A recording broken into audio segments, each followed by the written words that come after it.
Eastern Standard Time on this. This meeting is being recorded. So welcome back to another course during Financial Literacy Week powered by UMortgage. Before we get started, I just want to make sure you're all familiar with the webinar features that are offered on Zoom. So for the purpose of this session, I've turned off your camera and microphone features, so you won't need to worry about those for this session.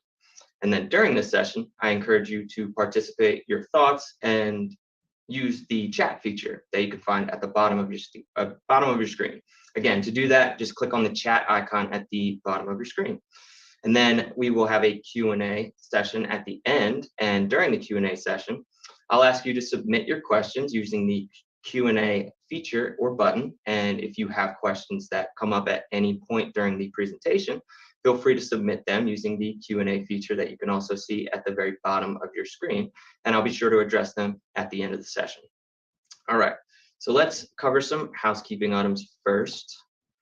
All right, so first, especially with this course being cryptocurrencies and blockchain, I just want to establish that before we move into the content, I just want to inform everyone as a disclaimer that we are not financial advisors.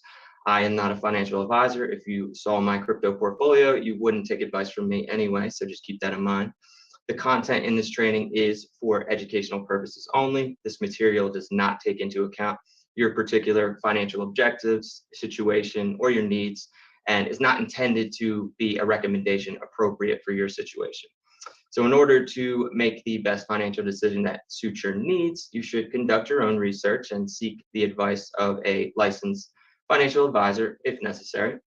And then with that in mind, let us jump into it. So again, welcome to the next part of UMortgage's Financial Literacy Week. And today we will be talking about blockchain and cryptocurrency. In this course, we will be discussing blockchain and cryptocurrency, both of which have many technical terms and buzzwords.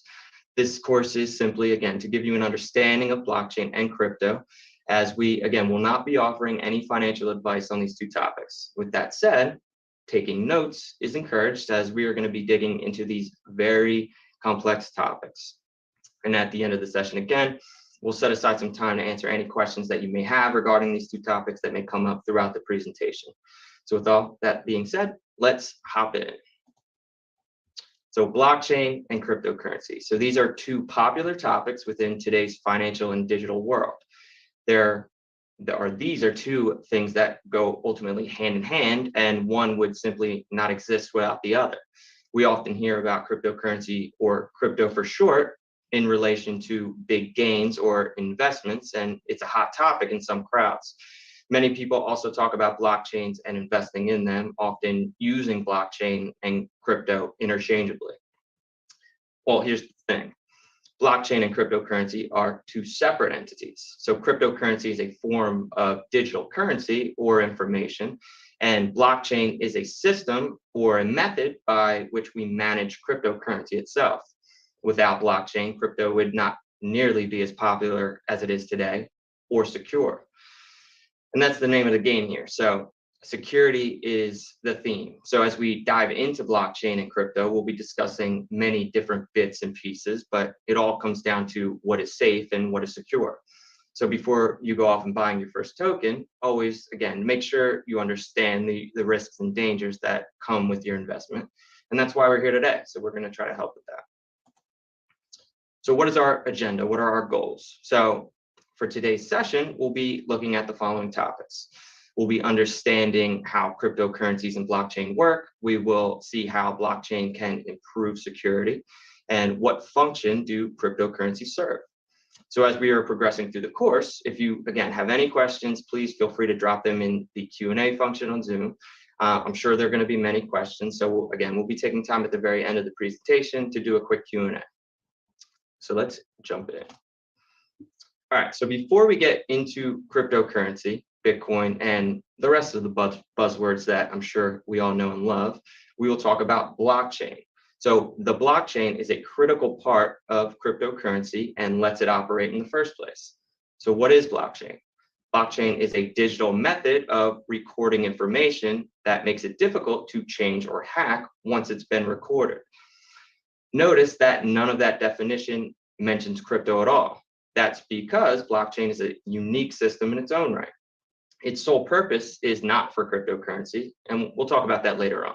But in relation to cryptocurrency itself, the definition of blockchain might look a little bit more like this. So in regards to cryptocurrency, blockchain is a digital, decentralized, immutable public ledger that exists within a network.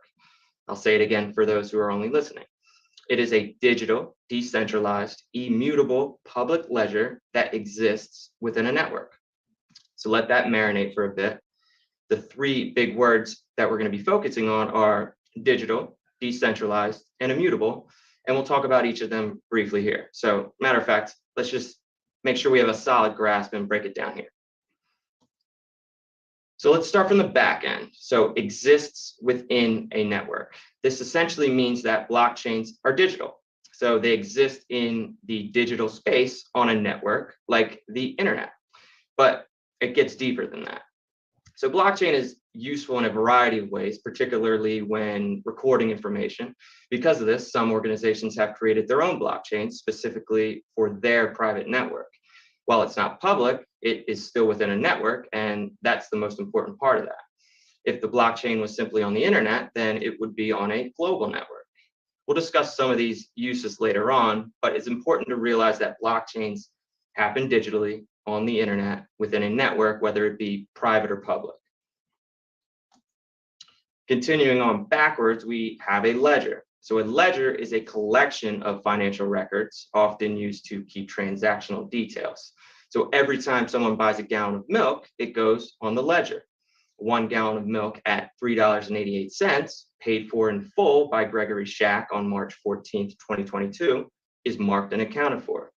A ledger is incredibly important when discussing transactions. It would tell you the seller, the buyer, paying price, units sold, description of units, etc. And these things can be very detailed.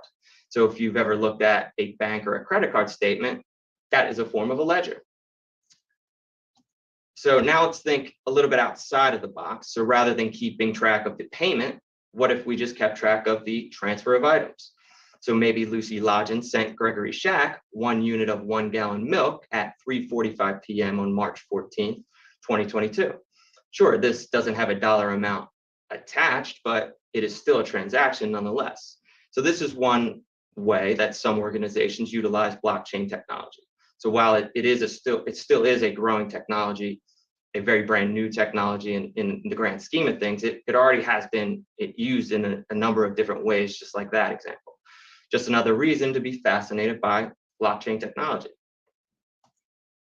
So now you may have thought we'd keep public with ledger, but there is an important reason why it gets its own explanation. On its own, a blockchain will naturally be a public system. One of the core features of blockchain systems is that it is entirely public to its whole network. Anyone who has access to the network can see any and all transactions from the ledger. Just like your parks and your local library, it's entirely public. On the back end, blockchain has its roots as an open source program. This means that any and everyone has access to the code has access to the code that operates that blockchain technology itself. So because of this, anyone can use the code to create their own version of a blockchain, augmented to fit their direct needs. Think of it like a cheese pizza. So the original blockchain gave us the classic cheese pizza, the most basic version. Some people like their pizza with pepperoni, other with olives. The more adventurous type might enjoy a veggie supreme blockchain that has some of its bells and whistles. You can see where I'm going there. So let's review what we have so far. So a public ledger that exists within a network, or a completely visible open source transaction tracking system that exists within a public or a private network. The next part of the definition is immutable. So basically this means that you cannot hide any messaging within the blockchain. Any transaction that gets processed is immediately visible. Not only that, but any information sent to the blockchain cannot be removed or changed. So it's there forever. This is an incredibly important detail to remember. And as you may remember, blockchains are public ledgers, meaning everyone can see the transactions and all of the information within them. So by making it immutable as well, that means that there is no way to adjust or fake a transaction. As soon as it goes into the system, it's essentially done. This also means that you have to make sure you know what you're putting through the system. So you have to be confident in your transactions.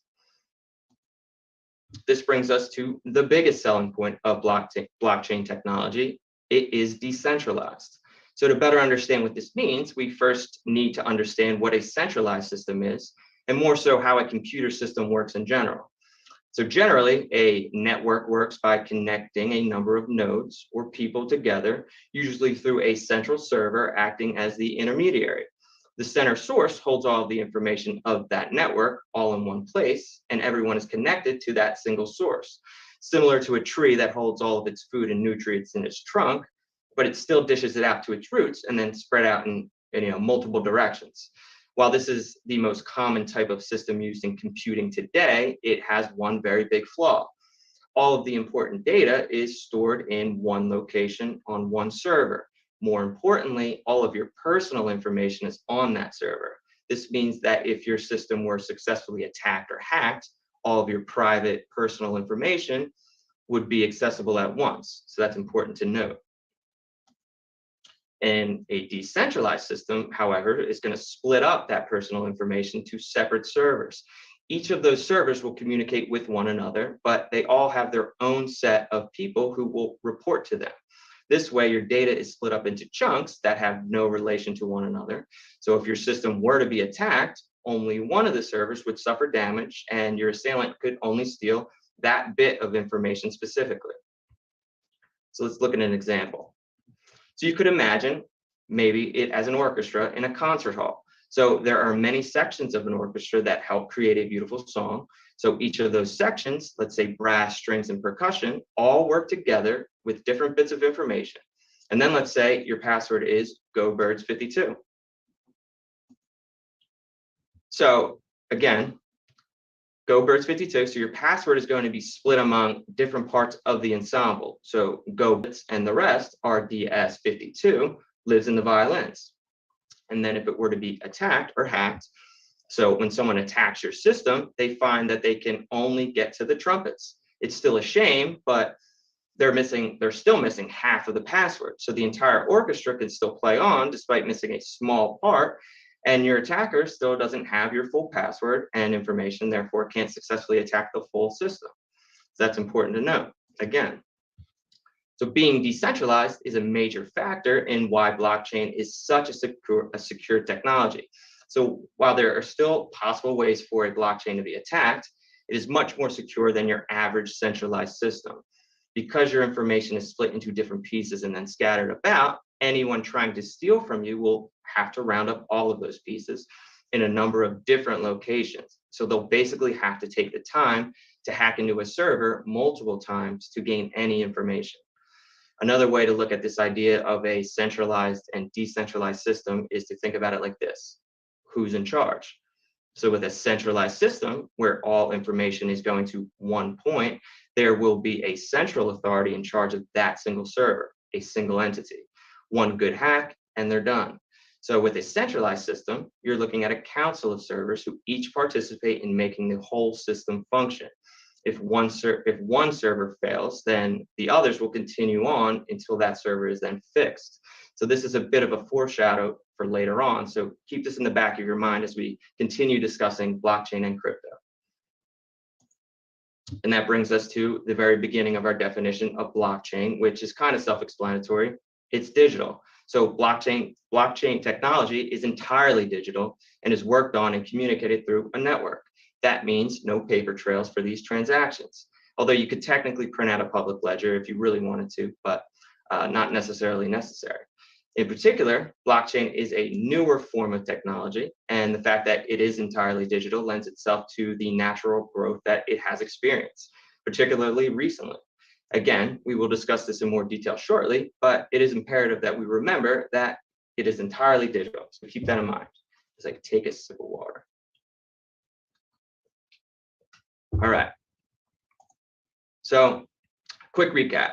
So again, back to the definition of blockchain. So it's a digital, decentralized, immutable public ledger that exists within a network. So to break it down in other words briefly, again, it is digital, completely online. Decentralized, meaning secure and scattered. Immutable, meaning no transaction can hide and all transactions are final. Public, so that every being in the network can view current and then old transactions. It is a ledger tracking detailed item transactions between two parties, and it exists inside of a network, whether that be public like the World Wide Web or a private network within an organization. All right, so why is it so important? So what makes blockchain so great? Simply put, it's a new technology that not only is extremely secure, but shows a lot of promise. Blockchain as an idea was first outlined in 1991, but was properly created in 2008 by a person or a group of people known as Satoshi Nakamoto. No one knows who this is or where they came from, or if it is a single person or a group of people. Regardless, Nakamoto published a paper detailing blockchain technology, which would solve the double spend problem, an issue that has plagued blockchain's practical use. Double spending occurs when a transaction is calculated too many times and then incorrectly processed. So think about it when you swipe your credit card at the drugstore and it doesn't work the first time, so then you do it again. It works the second time, but then it turns out that you find out a month later that you ended up being double charged. So due to the public transparency of the blockchain, double spending was solved, and digital transactions are now much more safe to process. Since then, we have developed blockchain technology in many different forms and uses, and there's still going to be very more different variations to come.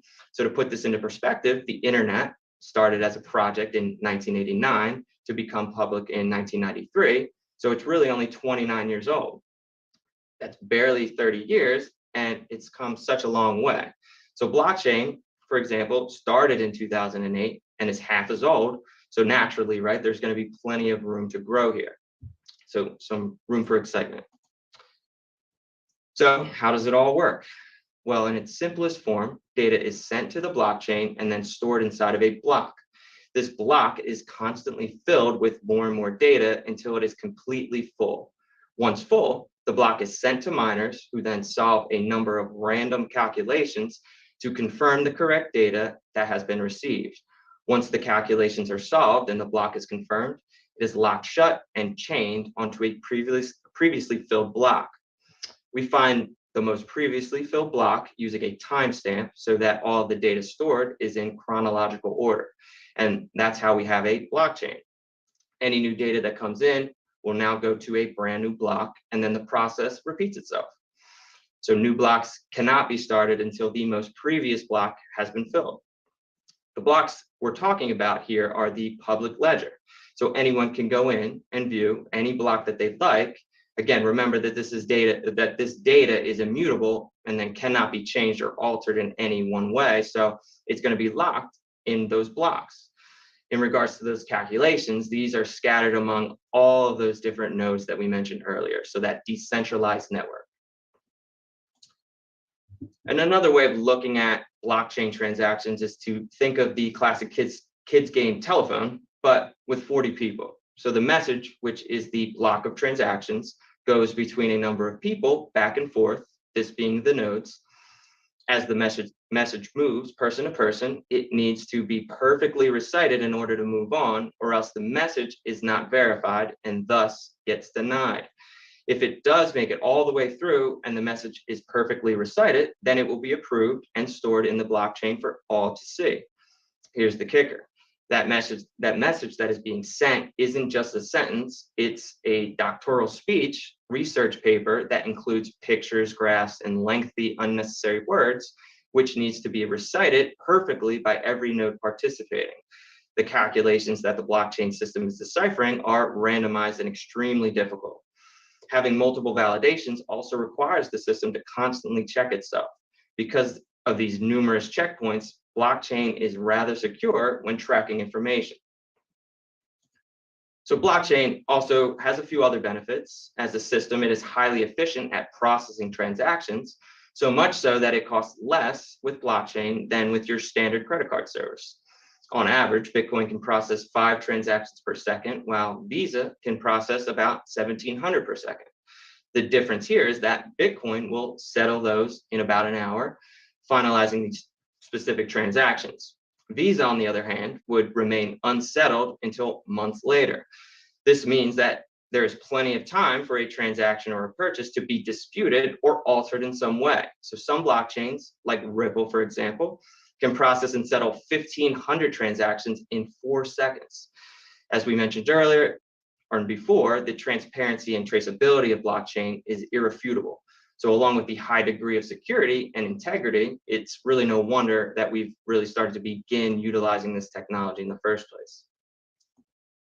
So one interesting capability of blockchain technology is the use of smart contracts. A smart contract is essentially code that runs on a blockchain, offering the ability to automatically complete tasks depending on if certain conditions have been met. With smart contracts, we can further remove human error from blockchain systems. With that in mind, blockchain has been used for management systems, organizational systems, development platforms, and supply chain management. It has even begun to be used as an international voting system. So the Rock and Roll Hall of Fame utilized blockchain to process 1.8 million votes from countries all over the world for its 2017 nominations. Blockchain technology isn't quite ready for presidential elections, but this voting in particular went off flawlessly. All that said, it's really no wonder that we found it to be extremely useful for cryptocurrency. So remember that blockchain is merely a technology, a tool, and cryptocurrency is a separate entity that uses blockchain to function. So let's shift gears into crypto. So we know we've all been waiting to hear about cryptocurrency, so we're going to hop right in. So cryptocurrency, or crypto for short, is a digital form of currency composed of tokens and digital assets. The first half of the word crypto comes from the word cryptography, which is the art of writing and solving codes. The currency used are tokens, which can represent different items or assets based on the blockchain system that they're using. Crypto is also entirely digital and holds no physical form, relying heavily on the use of blockchain technology, which in turn solves many calculations and codes in order to function properly and safely, hence cryptocurrency. What can be rather confusing about crypto is the consideration of using it as a form of currency. Because this is an intangible concept, it often gets unnecessary information lost in the details. So let's start with the currency itself.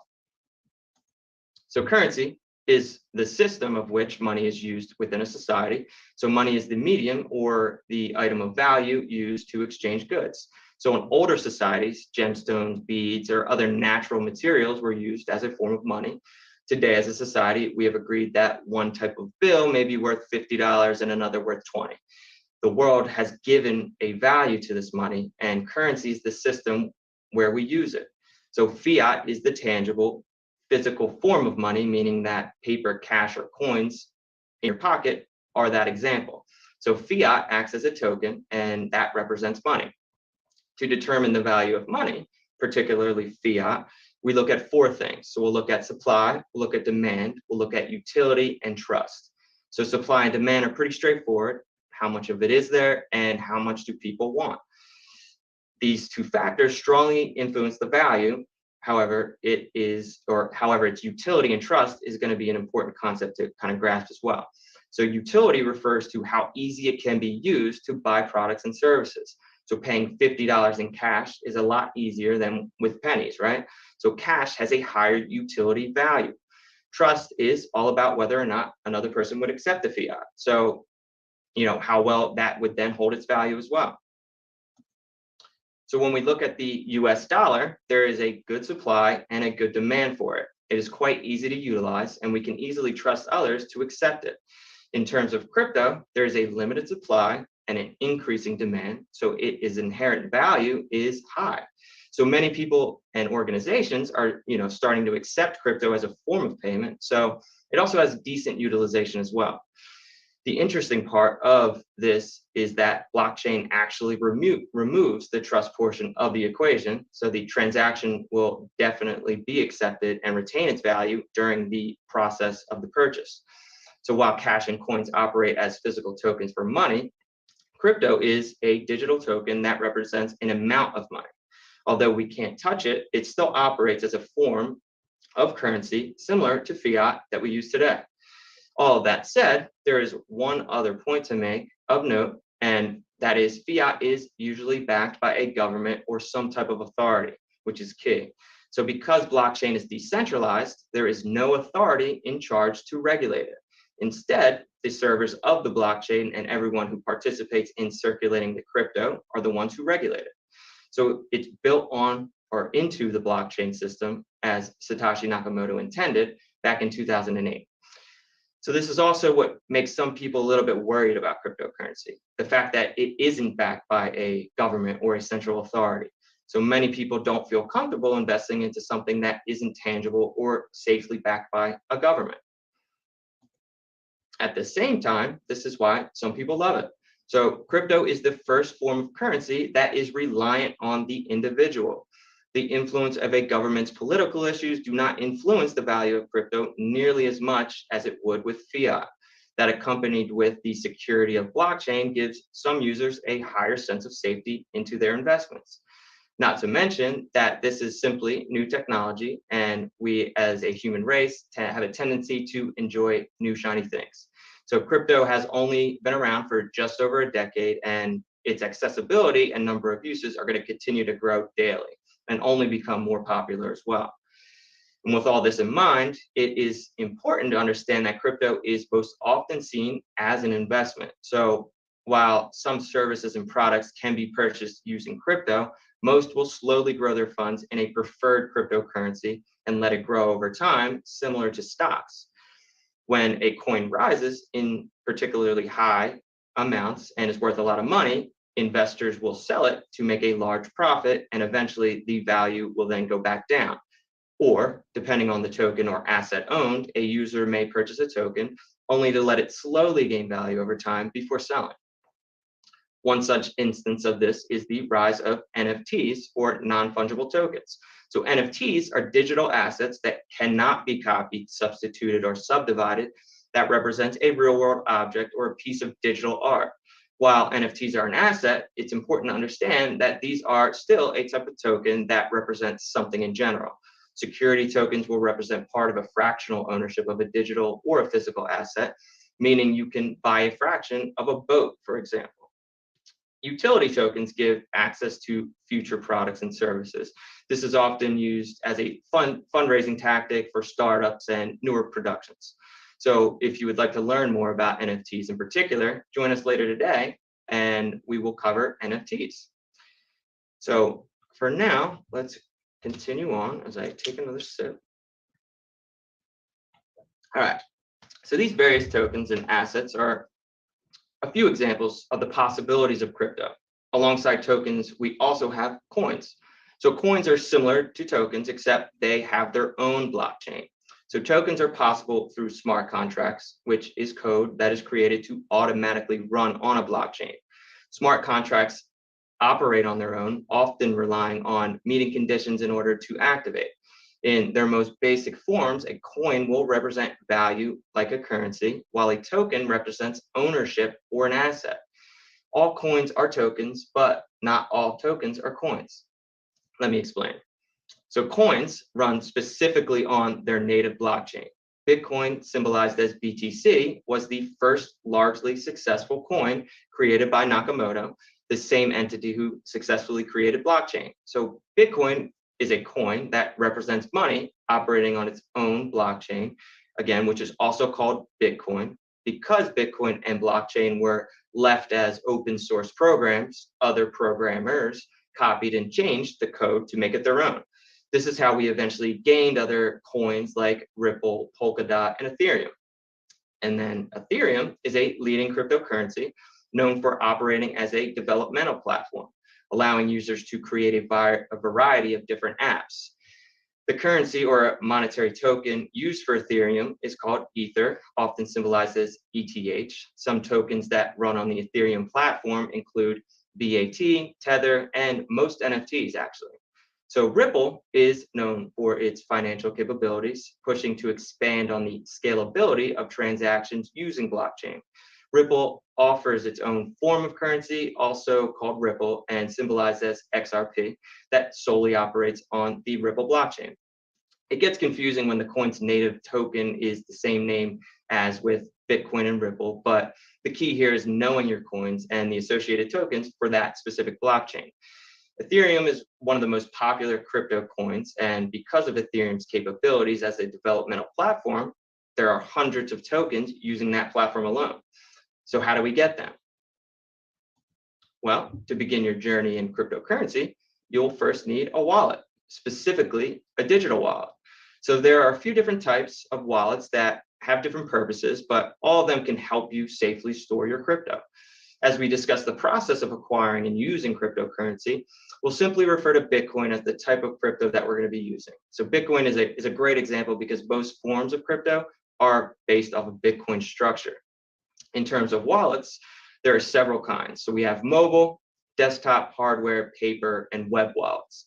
Hardware wallets use a piece of hardware as a storage device, similar to a flash drive.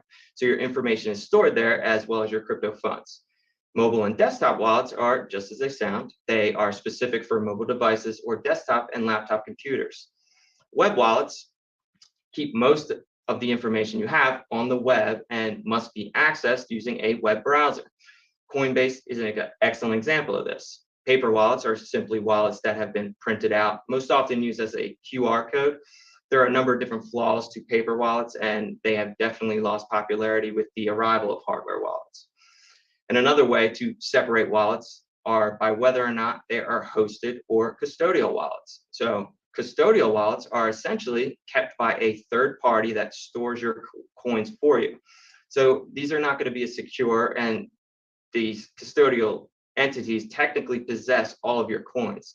They are, however, very user-friendly and can remember or save your keys, and are solid options for beginners who may not feel comfortable keeping all of the responsibility of these cryptocurrency decisions. So you can kind of use a third party. A hosted wallet puts all responsibility on the user. Only the owner of a hosted wallet will have access to the keys and will have complete control over the funds within that wallet.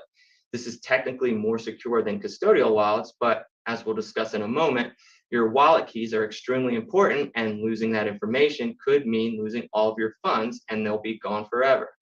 Hosted wallets do not offer password recovery or key protection, so it's up to you, the individual, to keep access to your funds.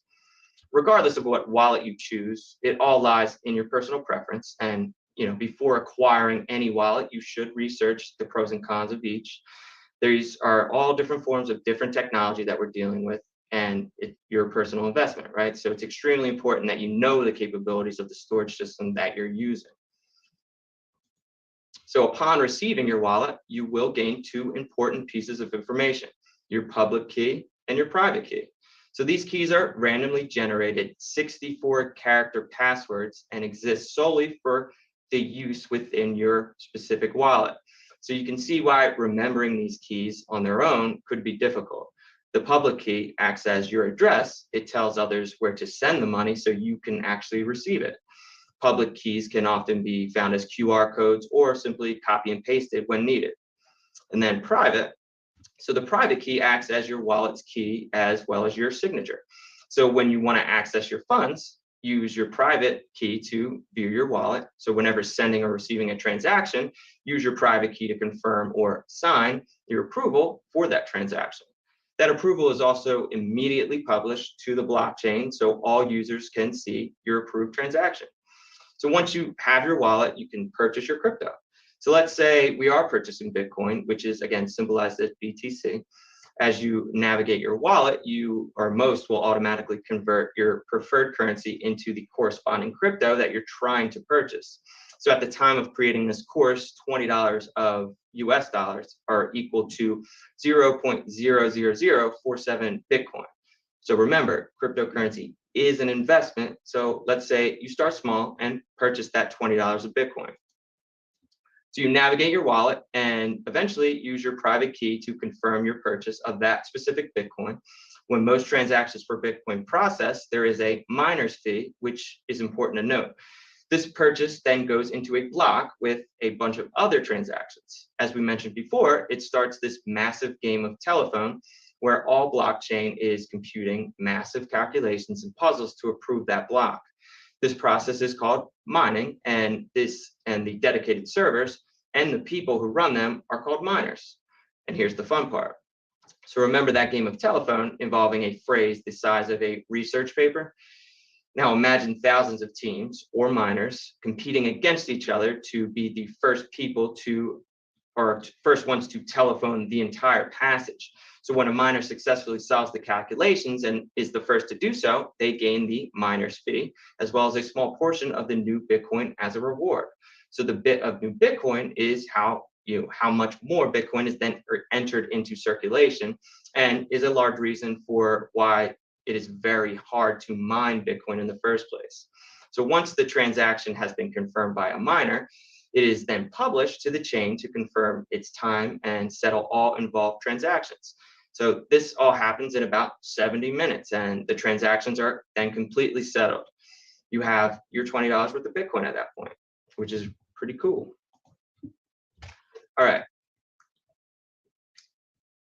So while this is the process for Bitcoin, many other coins follow a similar process. So this is incredibly secure method and quick settlement of transactions are the huge benefits here. So despite this, there are definitely still some drawbacks. So while blockchain is a great and secure technology, the element of human error still exists and can cause problems in other ways. So if you were to forget your private key, break your phone, or lose your desktop, then your wallet and all of your funds are then gone with no way to get them back. The fact that most crypto is decentralized leads to the problem of a lack of mediator. If something were to happen on a grand scale, there is no one source or arbiter to make any final decisions for the greater whole. So it also means that trying to learn new information about crypto lies solely in the hands of the user. And outside of the user, there are a few limitations here as well. So blockchain technology is still new and isn't quite ready for the entire world to latch on yet, not to mention the economic issues that come with mining. Cambridge researchers found that mining Bitcoin continuously consumes more energy in a year than the entire country of Argentina. In fact, Bitcoin sits in the top 30 countries in terms of energy consumption. Because of this, many people consider Bitcoin and cryptocurrency to be a wasteful resource and see it as a detriment to our efforts to being a more energy efficient society. The value of crypto also remains a slight mystery. While we do know or do see a transferable value, the market of crypto is incredibly volatile and sometimes hard to trust. This also makes it difficult to convert some forms of crypto into fiat currency. But at the end of the day, everyone is on an equal playing field in terms of getting started. So there really is no entry fee, and most of the action relies on you and your efforts. Other general concerns include the quality of the technology, the scalability, and the security of the individual.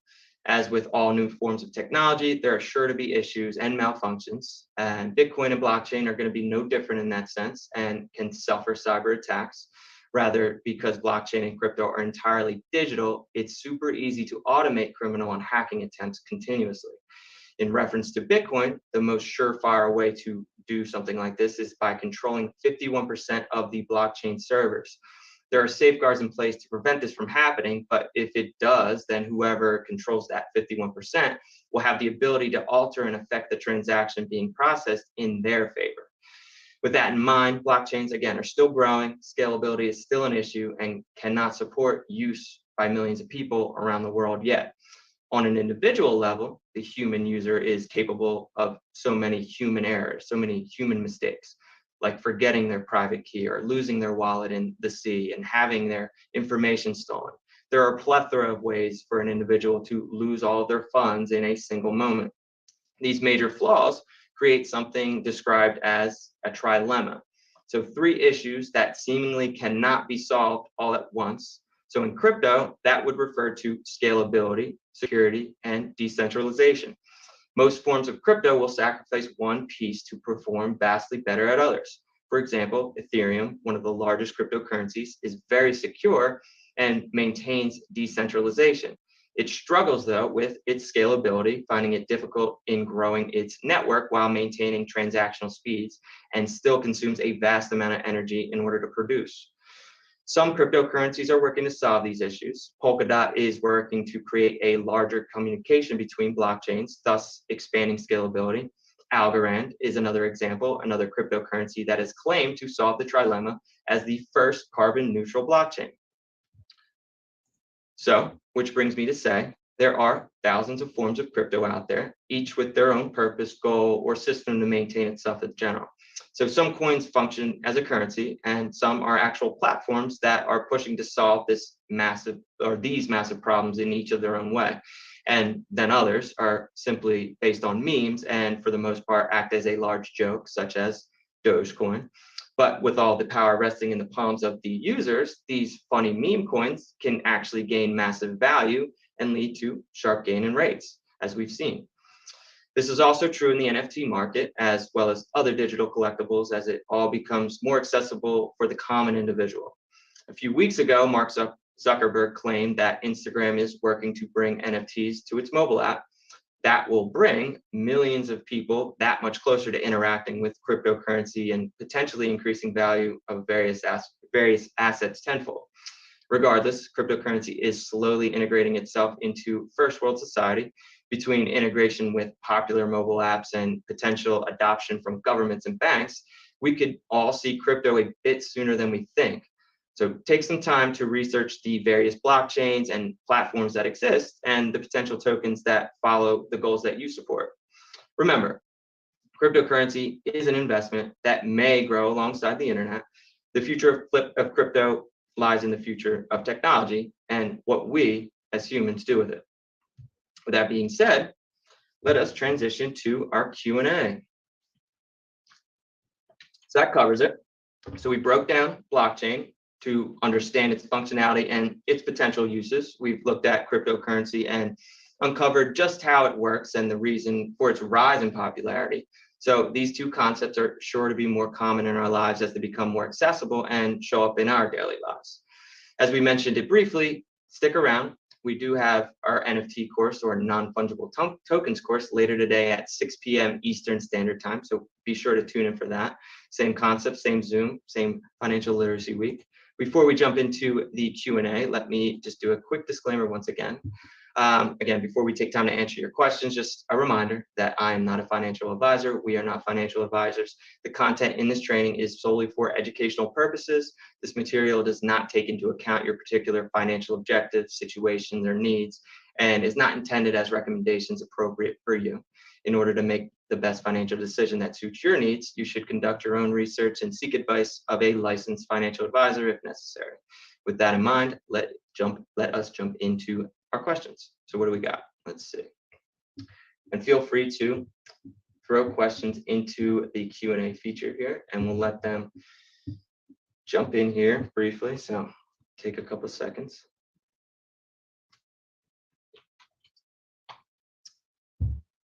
All right.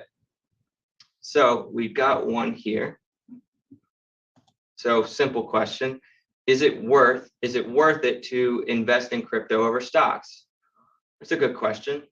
A reminder again, right? I'm not a financial advisor, but I can say that crypto is a growing field and it isn't, but the fact is it's not entirely regulated. So it isn't backed by the FDIC like it would be with your standard stocks and bonds and all that good stuff. So other traditional forms of investment do have the backing and are already present with plenty of information to help get started. So, the choice is up to you at the end of the day, how much risk you would like to take. Again, keep in mind the volatility of, the cryptocurrency market and things like that. So, just be wary of what you're getting into and definitely do your own research ahead of time before you, actually use your own money to invest for sure. All right, let's see. So we have another question here. Good question. Can you get taxed for buying crypto? So this has actually been a hot topic very recently. Everything's ever changing, so keep that in mind. But yes, you can get taxed, but it does depend on what you're doing. So if you're just buying and holding these cryptocurrencies into your wallet, then you won't owe taxes on that. But if you do any type of transaction or use it in any way, shape, or form, like exchanging, let's say, Bitcoin for Ethereum, or exchanging it back into USD, then you can be taxed, and will need to make sure that you provide the correct documentation and information to the IRS, because they're the ultimate ones that are going to be regulating this stuff. Again, it's ever changing, but it's something to keep track of for sure, because it is starting to become taxed for sure. And then another question here is regarding forks. So I've heard of forks happening in crypto. What exactly is that? That's a great question. So forks generally only happen for coins, or rather with blockchains in general. So in simple terms, forks happen when a community wants to update the blockchain, which is super, super cool. So again, remember, this is all digital, and this is digital technology. So there comes, a time when, we figure out new and better ways to do things. So, if you hear about a hard fork, that's often how it's referred. This basically means the community in the blockchain created a newer version of that. So like a 2.0, if you will. This new version is not backwards compatible. So it does have new features, kind of like, let's just say, if you're going from a PS2 to a PlayStation 5, so there'll be new functions, new capabilities, but can't work with the older versions, system, or the game itself, or coins, if you will. Again, a very general description, but a good example of this is Bitcoin Cash or Ethereum 2.0. So keep those in the forefront as well. And that is about all we have, which is great. So I appreciate everyone following along. It's a very dense topic. We covered the basics of it.